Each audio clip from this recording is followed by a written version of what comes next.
आज आपण व्हेजिटेबल पुलाव करू। त्यासाठी एक डबा भात शिजवून घेतला आहे आणि त्याला असं मोकळं करून घेतलं आहे।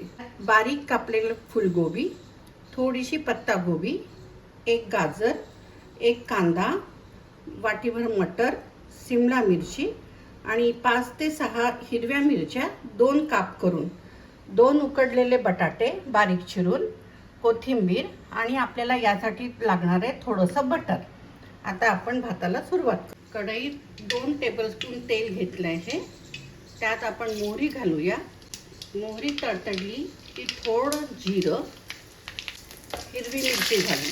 5 ते 6 हिरव्या मिरच्या घेतल्या।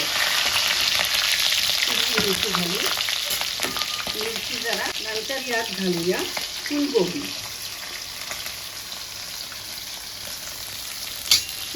मोठ्या गॅसवर, गॅस मोठाच ठेवायचा, मोठा किंवा मीडियम ठेव। 30 सेकंद परतून घेऊ। यात घालूया कांदा।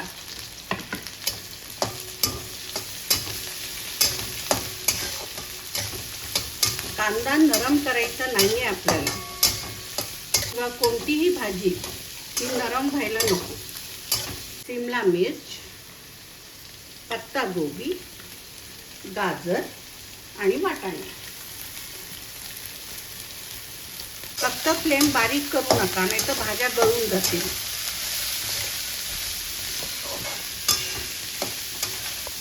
भातात मीठ घातलेलं आहे, तेव्हा आता फक्त भाजीला आवश्यक तेवढंच मीठ घालते।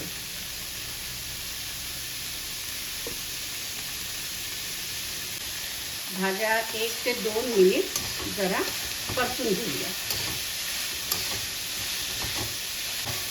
यातच 2 उकडलेले बटाटे, त्याचे पण छोटे काप करून घेतले, ते घालते।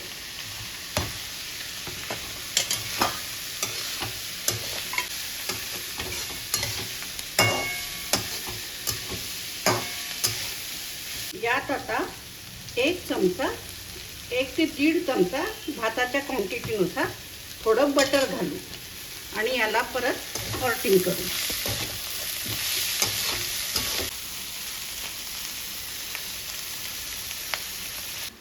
आता या भाज्यांमध्ये आपण भात घालूया। हा भात जरा नवीन तांदळाचा आहे, तुम्ही जुन्या तांदळाचा कराल तर एक एक दाणा भाताचा मोकळा होतो आणि भात चांगला परतून घेऊ।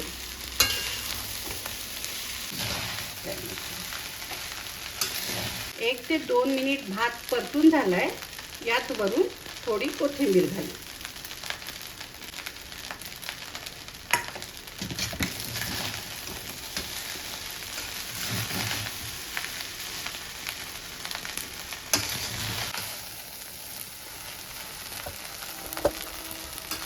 आपण प्लेटिंग करूया।